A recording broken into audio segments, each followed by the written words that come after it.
Yo, what's up, my beautiful people? I want to thank you for tuning in to another Tyler Perry Sistas Review Season 2, Episode 15, entitled A Tough Decision.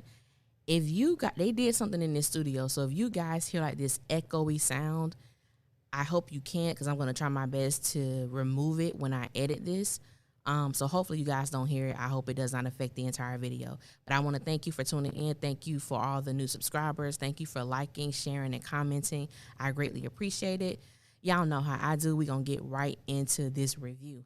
Now, let me just say, I am on the fence about this episode because I don't even really know how I feel about it. I felt like a lot of scenes in this episode were filler scenes. And as a writer, I absolutely hate filler scenes. And those are scenes where they don't really add to the story or to the progression of the story. It's just there. And I felt a lot of these scenes were like that. So I'm going to hit on those first. Then I'm going to get into the meat of the episode. So I don't even know what I would give it. I have no idea. So like I said, I'm going to keep it 100 with y'all. So the scenes that I felt that we really did not need was Maurice and Calvin's scene, Andy's scene. I believe everybody who watched Sistas last night can agree that we did not need to see Sabrina. I don't even know what she was there for. I have no idea. When she popped up on the screen, I said, what the hell is she in this for? She just was not needed at all. I don't know why Tyler put her in this episode. I love you, Novi, but Sabrina was not needed in the least bit. Now, I ain't gonna lie. I could have even have done without the Zach and Fatima scene, but I will not hold y'all. Woo! That shower scene was hot like fire. I was like, well, damn. What's going on here? I'm gonna get into that. I ain't gonna touch on it, but I'm gonna get into that. So here we go. So I'm going to say this. I thoroughly enjoyed all of Dani and Preston's scenes. Thoroughly enjoyed them. I thoroughly enjoyed all of Karen and Erin's scenes. I feel like those are the only two storylines whose situation, relationship, whatever you want to call it, is progressing. I know that some will argue that Zach and Fatima's storyline is progressing, but it's not, and we will get into that later. So I'm going to hit the scenes first that we could have done without. So Maurice and Calvin, we find out that Maurice is a peeping Tom, which I don't believe any of us are shocked about. I mean, it's Maurice. That's literally right up his alley. Calvin was getting ready to go out on a date with questionable fashion sense. I don't know what he had on, but okay. Now the color looked good on his skin. I just wasn't feeling the shirt, but he was getting ready to go out on a date with someone he met online. Maurice told him what Sabrina said about wanting someone a little bit more rugged. She wanted a thug, which she didn't say she wanted a thug. That was Maurice talking. And it was obvious that Calvin was, a little bothered by it. And Maurice keeps telling Sabrina and Calvin about including him in on their mess. Yet he is always with open ears and ready to take a bone back to both of them. So I'm like, Maurice, if you really don't want to be involved in their messy ass situation, I do agree with Maurice, it is messy and uncalled for. But if you don't want to be a part of that, when they come to you with something, just stop them dead in their tracks and tell them you don't want to hear it. But you know everything because you're nosy. You're nosy and you're messy, Maurice. So chill with that. So Calvin basically agreed with Maurice when Maurice told him that him and Sabrina just need to leave each other alone. I'm in full agreement. They just need to leave each other alone because they're team too much and team not at all at the same time. I don't get it, but that's how Tyler wrote it. That's all I have for that scene. It just was what it was. It was wasted minutes as far as I'm concerned. Andy. So Andy walks into her house and she finds that there are flowers and roses everywhere. Perfect arrangements. I absolutely adored them. I just don't know how I would feel walking into my house. I didn't give anyone permission to get in, and this is what I see. But I do know in a lot of those type of apartments, whatever they call them, condos, or I don't even think those are condos, people do have the opportunity or the right to enter and leave stuff in there. I wasn't really feeling that, but it is what it is. So she recognizes, she already know who sent them. She smiles. She reads the card. She knows who it's from, and the word showed up so we could see exactly what Gary wrote her. He was basically saying like a million flowers wouldn't even, I guess, do justice about what he did to her, but he really wants to prove how sorry he is about what he did. So Andy calls downstairs to their little front desk to have a doorman come up and retrieve the flowers. She immediately pulls out her phone, so I know she's about to call Karen, of course. She calls Karen, and Karen was basically telling her that, just ignore it, move on. And really, because Karen knows, just like any other woman, just because you end things, it doesn't mean that your feelings for that person has diminished in any way. And we know that Andy still very much so loves Gary, even with all the hell he's put her through and everything that he's done. Her feelings for him are still there, which is legit. I get it. But it's like, I feel Karen on a friendship level, like, yes, sis, you just need to move on. Don't think about it. Get that out your mind. So I could appreciate that. And to me, that's where the scene should have ended. Oh, but no. I don't know who the hell the doorman was. I was like, okay, this is a new face, a new character. And their conversation was entirely too long, and it just was not needed. I'm trying to figure out why Andy is shocked that people are talking about her in this building. We know when you open up Andy's door, you immediately see her neighbor's door. Like, y'all are literally right next to each other. And all the hell, the noise, the uproar that has happened in Andy's apartment over Gary, you don't think these people are talking about you? Like, I don't even understand that. I was really trying to understand the purpose of Tyler in this particular scene. Because for me, I'm looking at, for Andy to be in the midst of or getting out of that tumultuous situation with Gary, she was so judgmental on the guy who was quote unquote flirting with her, the married guy. I just feel like he shouldn't be doing that because he's married. I'm like, heifer, you was in a six to 8 month relationship with a married man who constantly told you he was getting a divorce and he didn't. So for me, it's like, I love KJ, but Andy is like, Tyler, are you trying to make us dislike this woman even more? It's like, for her to have lived the life that she lived, Andy is so judgmental. It's a turnoff, honestly, because it's like, you have so much going on because of this married man that you allowed in your life, knowing he was committed to someone else, and you still sit in the seat of judgment. That really baffles me. But there's a whole lot of Andys out there where they can tell you a word for your situation, tell you what you need to do, yet they are void of insight on how to deal with their own stuff. So yeah, so I guess the whole thing of that scene was to find out that the guy that Andy was talking about was a doorman's father. I'm like, Tyler, what the? I'm gonna go fight. I'm trying not to be too critical, but we gonna leave that alone. That's all that happened with that scene. Now let's deal with Sabrina. Like I said, I was just upset that she showed up on screen because she was just not needed in this episode. And so Sabrina was looking at her phone, and she was like, so you really not gonna call me? And I'm like, what the hell does Calvin need to call you for? I think you have made yourself very clear about where you stand when it comes to him. Honestly, the situation with Sabrina and Calvin, I'm so over it, and I know y'all are over it as well. And it's just like, I commented on my video last week. Somebody said something. I said, you know what? The thing that gets me about Sabrina's storyline is that the heifer don't have one.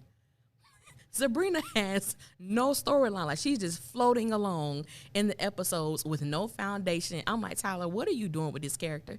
I love Novi Brown. She's one of my favorite people that I follow on social media. But Sabrina? No, sir, no, ma'am. I just don't understand what her presence is right now on the show. I know that the whole thing with Jacoby is coming up, but I'm just like, sis, Tyler, what you doing with her right now? And so she calls Dani. Dani is very annoyed by Sabrina's call. So I'm like, well, heifer, why you answered the phone then? Which Sabrina did ask her that as well. And, Dani was just in a place, she got, Preston in her lap. She's probably soaking in this moment. And it's like, Sabrina, you called. You have absolutely nothing to say. You want to bring up Calvin. You got a problem. Calvin hasn't called you. That's not a problem. Dani said, that's not a problem. That's a blessing. But I'm like, honestly, it's not neither one. It's really, it's elementary storyline. I just really hope they just separate and leave each other alone, which I know that's not going to happen in the big scheme of things, but I really want Sabrina to have a solid storyline because she just was not. Her presence was so unwanted. It's for me in this particular episode. So I think I've gone through all the scenes that really wasn't needed. So I'm gonna deal with. Let's go to Fatima and Zach. So Zach comes over. He acting like he's so tired. He can't barely walk. He can't barely move. Now, before Fatima opened the door, now, you know, all my ladies, we already know what was going to happen, even if we didn't see the shower scene in the preview last week. We already knew what was going to happen because when Fatima behind walked in her living room, I said, look what the hell she got on. Now, ladies, men, you know, I might be telling some of our secrets, but it's okay. Now, ladies, you know when you call a dude over or you text a dude to come over, no, we just going to watch a movie. It ain't, I cook.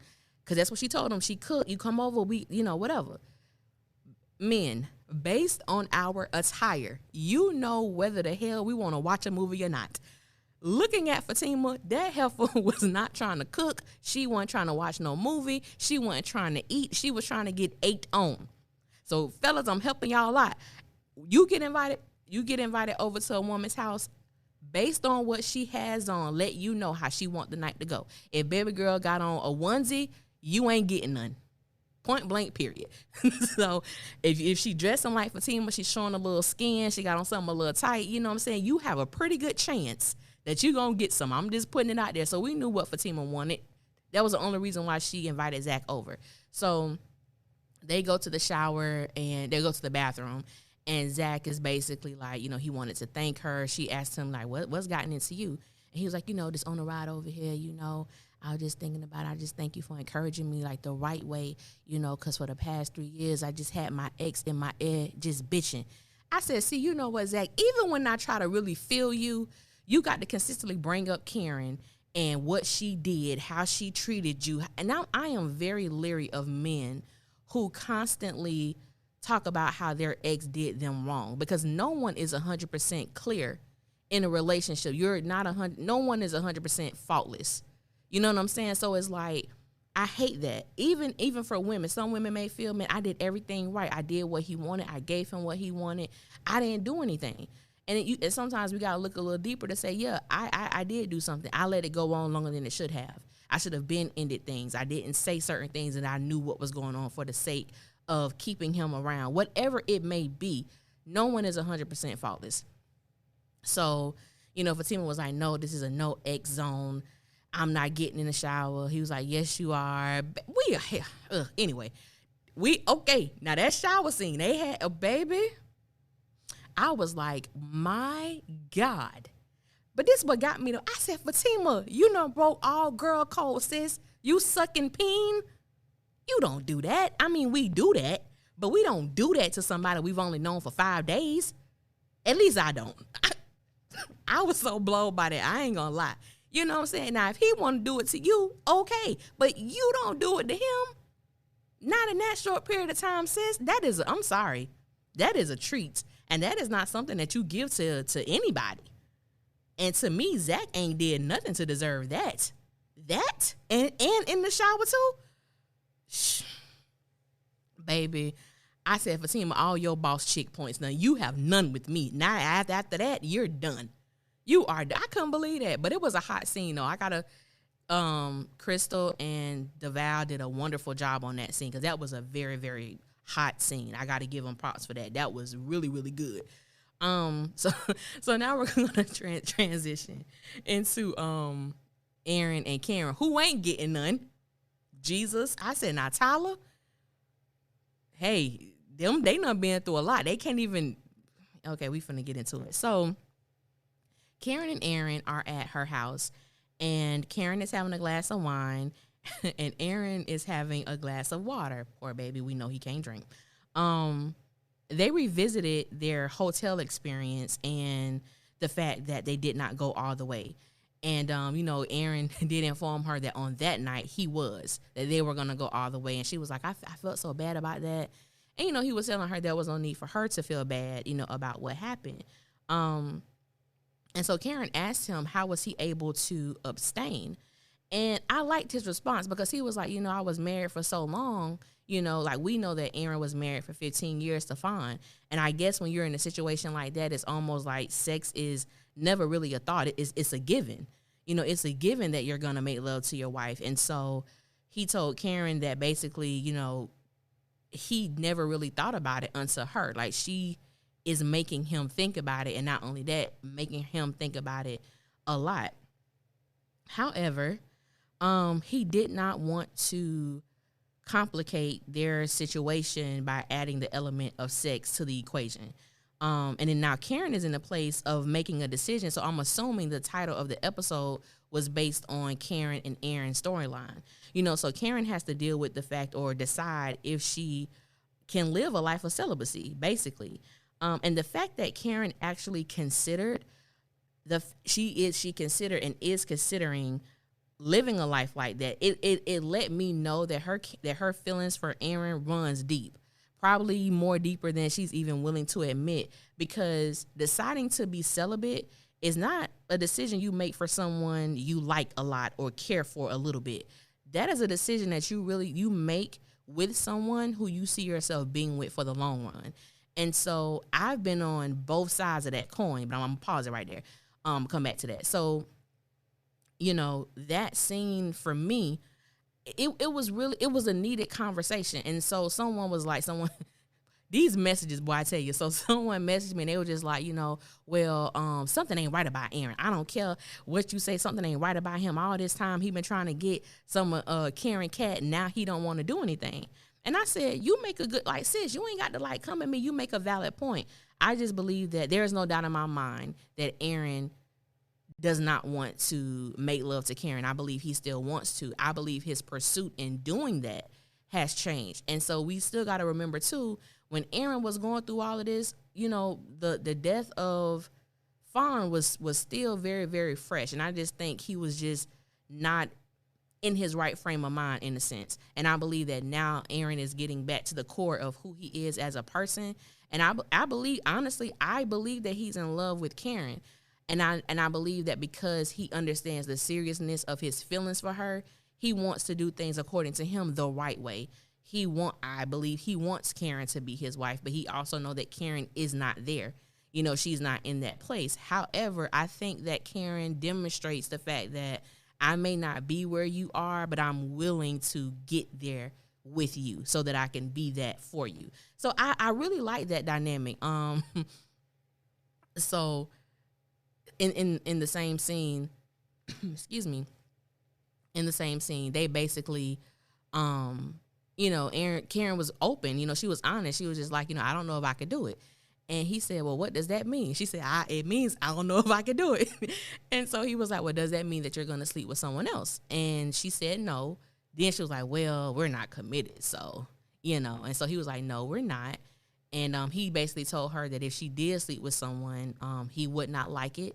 He would be upset. However, he wouldn't be threatened because he know what he brings to the table. And whoever the other dude is, he don't stand a chance. I said, hot damn. It ain't nothing sexier than a confident man. Erin just exudes to me sexiness, confidence. He stated, he knows what he brings. And I can't know just anybody come in your life and you choose them or you decide to have sex with them. And when you put them up against me, that's who you choose. I was like, boy, you better talk that talk. He turned me on. I'm sorry. I'm attracted to him anyway. He's just a fine specimen of a man. But they ended the scene where they were just like, just asking each other questions. And so she told him, like, go ahead, what you got? And so he was like, how old were you when you lost your virginity? And she like, no, we're not doing that. So she went to go pour her some more wine. So finishing out their storyline, the next morning, I laughed so hard because when they came to the scene where Karen was sitting up in the bed and the look she had on her face, I hollered because I was like, I know that look all too well, sis. That is the look of a sexually frustrated woman who got a penis laying next to her that she can't do nothing with. I feel you, sis. I felt that because, like I stated, I've been on both sides of the coin when it comes to celibacy. I have lived a life of celibacy, and I was entertaining someone who was living a life of celibacy when I wasn't. So denying sex is probably one of the most challenging things in life. I'm gonna just say for me, because I went years. I ain't gonna say how many, but I went I went years living a life of celibacy. And some people choose celibacy for religious reasons, spiritual reasons, personal reasons, and mine was a mixture of all of them at the time. No, I'm not celibate now, so I'm not. But it was like I have mixed feelings about celibacy because at the end of the day, I'm wondering, what are you keeping yourself for or from? Like I said, for those who are doing it for spiritual reasons, I understand. But it's just it's a challenging thought for me to process when we choose to live a life of celibacy, because it is a struggle. It's almost torture. And I know some people, have a high sex drive, and some people have a low sex drive. I am not of the latter, okay?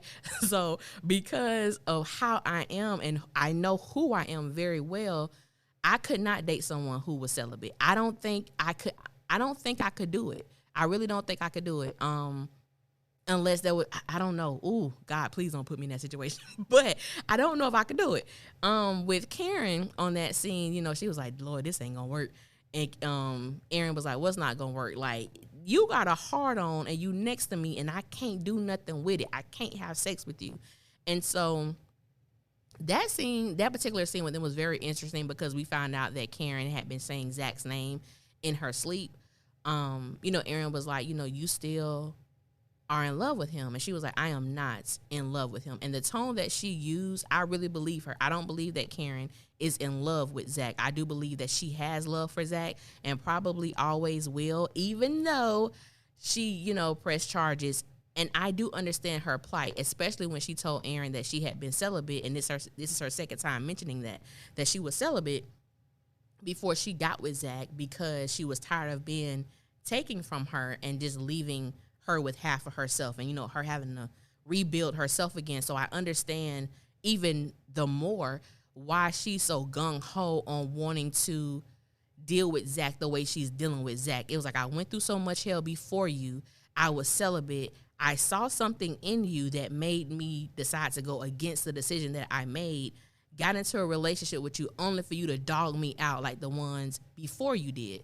So I understood in the direction that she was going in, it just based on that little bit of information that she gave us. So she was basically telling Erin how she misses, like she want a man on top of her, inside of her, to make her feel loved and all of these good things. And he was like, you thinking about Zach? And she was like, no. And I really do not believe that she was thinking about Zach. I really believe that Karen is all in with Erin wholeheartedly, and I big up him too, to be able to live a life of celibacy and not deter from that. Not saying it ain't gonna happen, because we never know. We really never know. But just in case, I'm here for it. I'm here for both of them getting some. So Dani, I'm gonna hit on that real quick. So Dani comes home, she finds Preston sitting at her door. He got a black eye, busted lip. We find out that his brothers beat him up, and excuse me, and we find out that those are also his half brothers, which makes all the sense in the world. They have the same dad, obviously, not the same mom, and certain thing, I don't think Dani asked the right questions, because one, I would have asked, she did ask about the bet. Was she a bet? Did it start off like that? And he told her that he would never bet against anything as, special or precious as her. But I wanted to know, how did the brothers know what Dani looked like? How did the brothers know that Dani worked at the airport? Because number one, it's Atlanta. Everybody in there black. How did you know where to find her? So that's what really got me. That's what stood out to me, because I would have asked those questions. How did they know me? You know what I'm saying? Like, even if Preston talked about Dani to them, it was just too many intricate details that were missed for them to know exactly who she was, what she looked like, and where she worked. That I had a problem with that. But she was trying to, doctor him up, which I thought was cute. And I just enjoyed their dialogue. I really did. Now, as far as them moving in together, do what you do.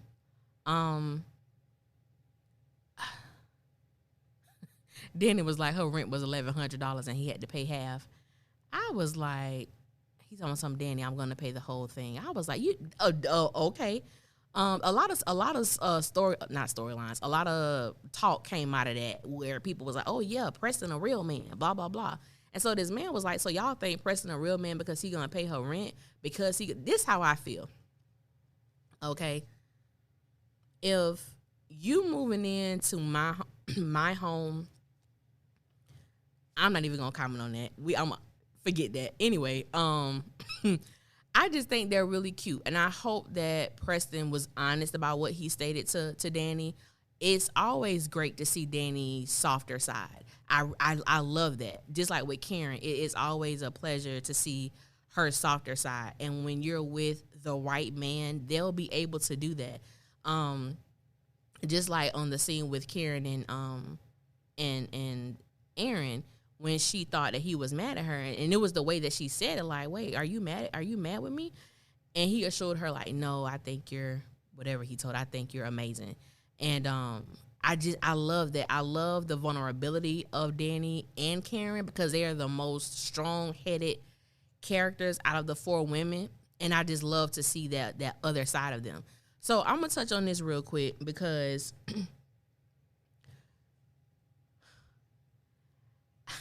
I get so many messages pertaining to Zach, Fatima, Karen, and Erin. It sometimes it's overwhelming because I know sometimes when I do my reviews, as I stated, I try to be objective as possible. But these are my views. These are my perspectives. So I get a lot of stuff about them. And so I don't believe at all. I can't even compare to me those two situations because they are completely different in every aspect of the word.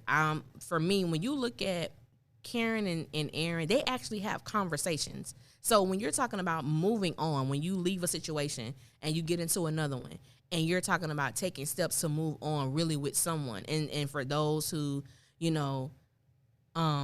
Karen, when she find out it's Fatima, when she find out this, when she finds out that, and Fatima, this how I feel. Fatima, she likes Zach, but it's like as far as a relationship, she don't even move like that. Same way with Zach. They don't even move like that. They do not have conversations. They have sex, period. They have sex. The morning after, we may see them, just like last night's episode where she, messed up her hair. She got to get her hair done. He's trying to take her hat off. You kept me up all night. No, you kept me up all night because you kept putting that ass on me. No, that was you. It was like, ugh. You know what I'm saying? Like, there is no depth to them. There is no depth to Zach and Fatima. It is solely based on sex. That's why I say some people would love to argue that they are moving forward. They're together. They are not. Nothing has been shown to prove that. So when I look at the different dynamics, a man can have sex with the woman and no emotions are involved whatsoever. I don't care what he tells Fatima. I'm having sex. When you're a woman, well, some women too can have sex with men void of emotion, void of attachments. But when you begin as a woman to open up yourself emotionally to another man, baby boy, you have lost your other dude, you have lost your woman. Because when you open up and you allow someone into your space and you allow someone, and I think just even the progression that we see of of Erin and Karen, how, walls were completely up in the beginning. And you look at the role reversal because initially it was Karen who kept trying to stop anything sexually from happening with Erin.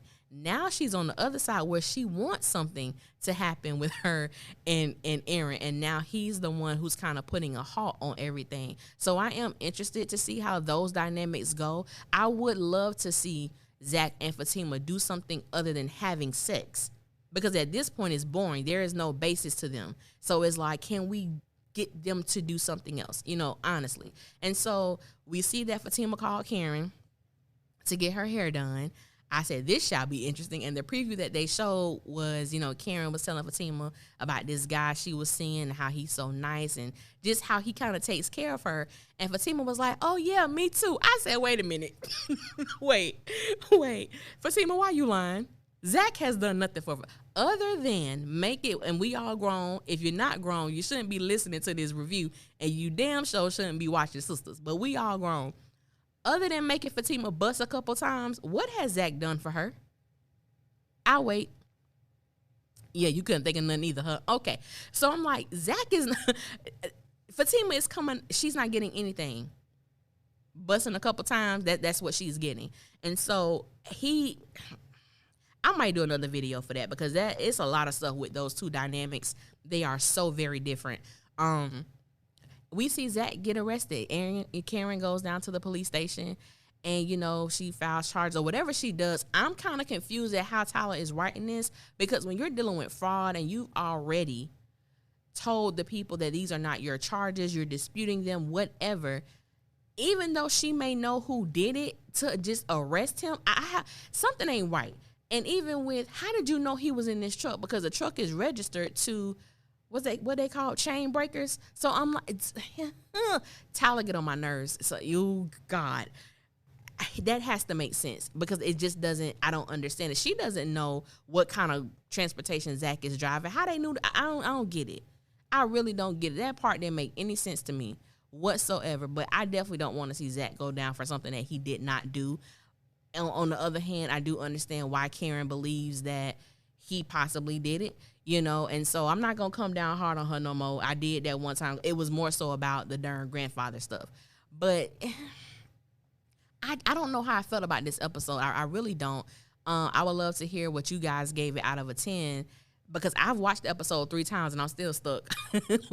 I'm still stuck. I don't know how I feel about it. I just felt like there was just so many inconsistencies and so many things that were not needed. Tyler could have felt, I'm going to just leave that alone.